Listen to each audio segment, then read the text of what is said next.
दैत्यरुद्र संहिता के पंचम युद्ध खंड में 24वां अध्याय दैत्यराज जलंधर तथा भगवान शिव का घोर संग्राम।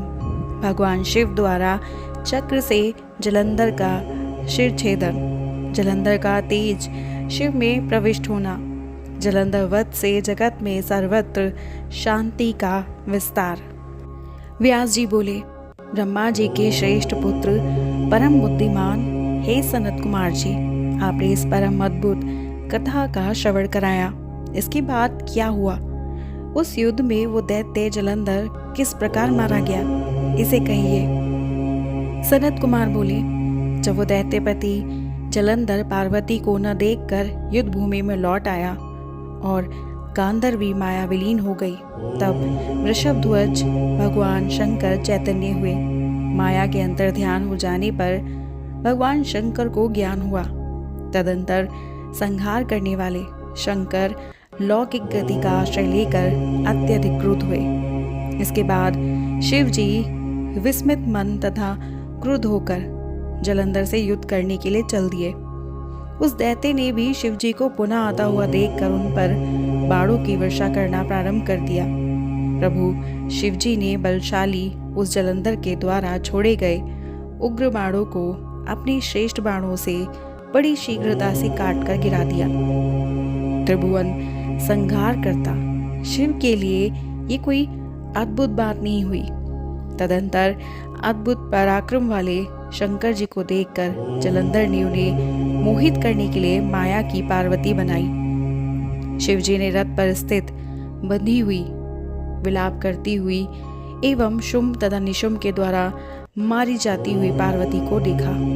तब उस स्थिति वाली पार्वती को देखकर लौकिक गति प्रदर्शित करते हुए शिव जी सामान्य जनों की तरह अत्यंत व्याकुल हो उठे। उस समय अनेक प्रकार की लीलाओं में प्रवीण शंकर जी के अंग शिथिल हो गए और अपने पराक्रम भूलकर वे सभी दुखी होकर मुख नीचे करके मौन हो गए।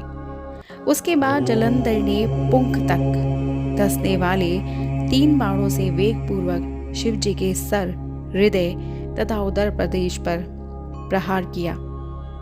तब महालीला करने वाले तथा ज्ञान तत्व वाले भगवान रुद्र ने क्षण भर में अग्नि ज्वाला के समूह से युक्त अत्यंत भयंकर रौद्र रूप धारण कर लिया। उनके इस अति महारौद्र रूप को देखकर महादैत्यगण सम्मुख खड़े रहने में असमर्थ हो गए और 10 दिशाओं में भागने लगे। हे मुनीश्वर, उस समय वीरों में विख्यात महावीर जो शुंभ एवं निशुंभ थे, वे भी रण में स्थित न रह सके। जलंधर के द्वारा रची गई माया क्षण भर में विलुप्त हो गई। उस संग्राम में चारों ओर महान हाहाकार होने लगा। तब उन दोनों को भागते हुए देखकर क्रुद्ध हुए रुद्र ने धिक्कार कर उन शुंभ निशुंभ को इस प्रकार श्राप दिया। रुद्र बोले, तुम दोनों दैत्य महान दुष्ट हो। तुम दोनों पार्वती को दंड देने वाले हो, मेरा महान अपराध करने वाले, और इस संग्राम से भाग रहे हो। युद्ध में भागने वालों को नहीं मारना चाहिए, अतः मैं तुम दोनों का वध नहीं करूंगा, किंतु गौरी मेरे युद्ध से भागे हुए तुम दोनों का वध अवश्य करेगी। अभी शंकर जी यही बात कह ही रहे थे कि जलती हुई अग्नि के समान समुद्रपुत्र जलंधर अत्यधिक क्रोध हो उठा। उसे बड़े वेग के साथ शिवजी पर तीक्ष्ण बाणों की वर्षा करना प्रारंभ कर दिया, जिससे पृथ्वी तल बाणों के अंधकार से ढक गया। अभी रुद्र उसके बाणों को काटने ही लगा था कि इतने में उस बलशाली ने परिघक से वृषभ पर प्रहार किया। उस प्रहार से आहत हुआ वृषभ रणभूमि में पीछे की ओर हटने लगा। शंकर जी के द्वारा खींचे जाने पर भी वो युद्ध भूमि में स्थित न रह सका।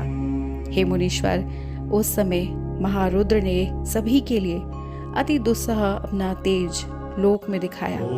ये सत्य है, उन प्रभु रुद्र ने अत्यधिक क्रुद्ध होकर रौद्र रूप धारण कर लिया और वो सहसा प्रलय काल की अग्नि के समान अत्यंत भयंकर हो गए। मेरु श्रग के समान अचल उस दैत्य को अपने आगे स्थित देखकर तथा उसे दूसरों से अवध्य जानकर वो स्वयं उस दैत्य को मारने के लिए उद्यत हो गए। जगत की रक्षा करने वाले उन महाप्रभु ने ब्रह्मा के वचन की रक्षा करते हुए और हृदय में दया का भाव रखते हुए उस दैत्य के वध के लिए मन में निश्चय किया। उस समय क्रोध करके अपनी लीला से त्रिशूलधारी भगवान शंकर ने महासमुद्र में अपने पैर के अंगूठे से शीघ्र ही भयानक तथा अद्भुत रथ चक्र का निर्माण किया।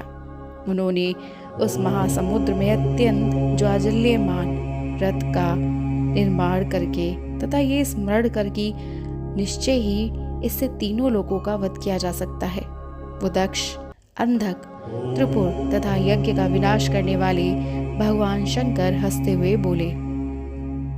महारुद्र बोले, हे जलंधर, मैंने महासमुद्र में अपने पैर के अंगूठे से इस चक्र का निर्माण किया है। यदि तुम बलवान हो तो इस चक्र को पानी के बाहर करके मुझसे युद्ध करने के लिए ठहरो, अन्यथा भाग जाओ।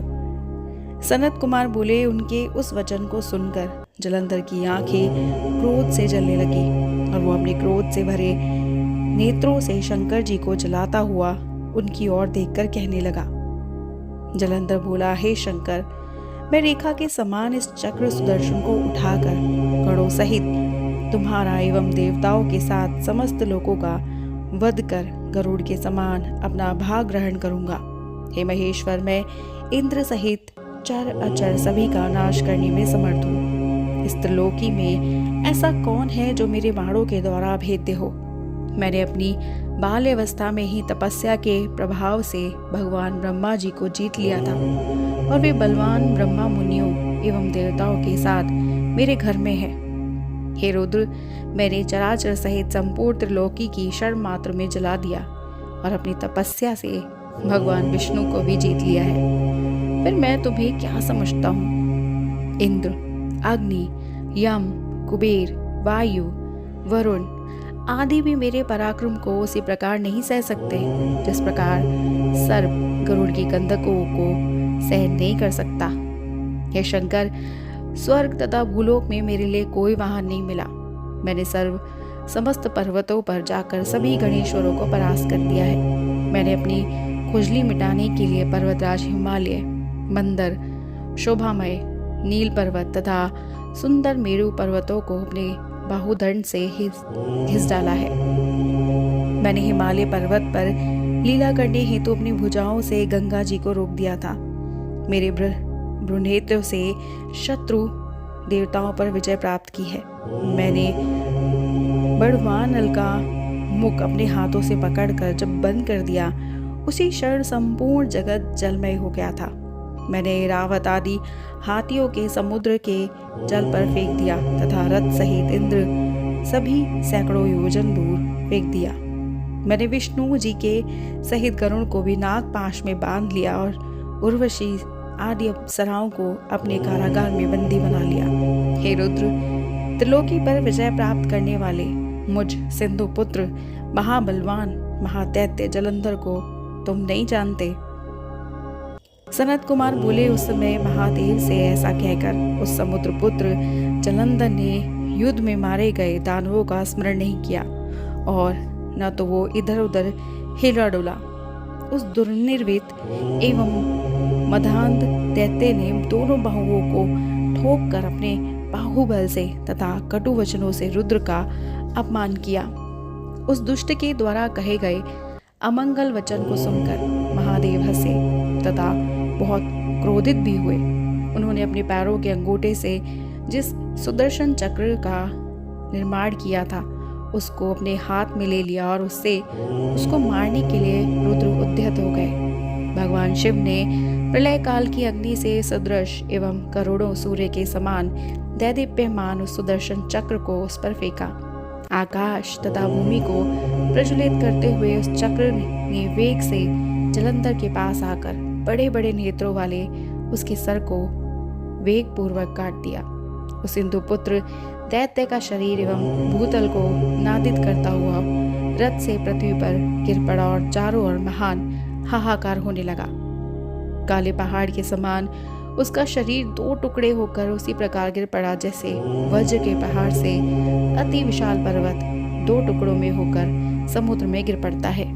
हे मुनीश्वर, उसके भयंकर रक्त से सारा जगत व्याप्त हो गया और उससे पृथ्वी लाल हो जाने से विकृत हो गई। शिव जी की आज्ञा से उसका संपूर्ण रक्त एवं मांस महारौरव नरक में जाकर रक्त का कुंड बन गया। उसके शरीर से निकला हुआ तेज शंकर में उसी प्रकार समा गया जिस प्रकार वृंदा के शरीर से उत्पन्न तेज गौरी में प्रविष्ट हो गया था।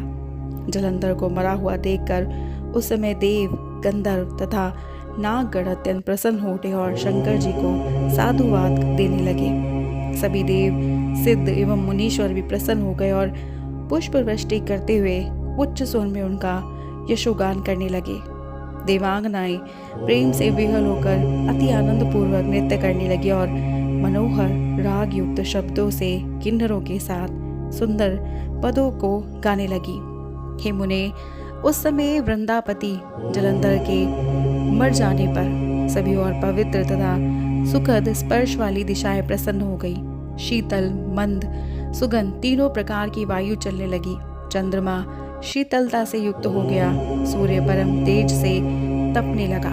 शांत अग्नि जलने लगी और आकाश निर्मल हो गया। इस प्रकार हे मुने, अनंत मूर्ति सदाशिव के द्वारा उस समुद्र पुत्र जालंधर के मारे जाने पर संपूर्ण त्रैलोक्य अत्यधिक शांतिमय हो गया।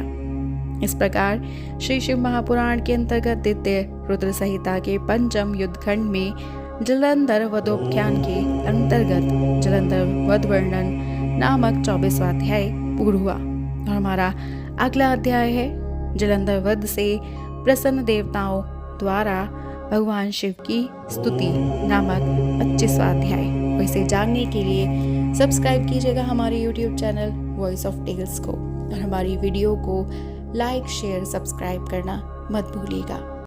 हर हर महादेव।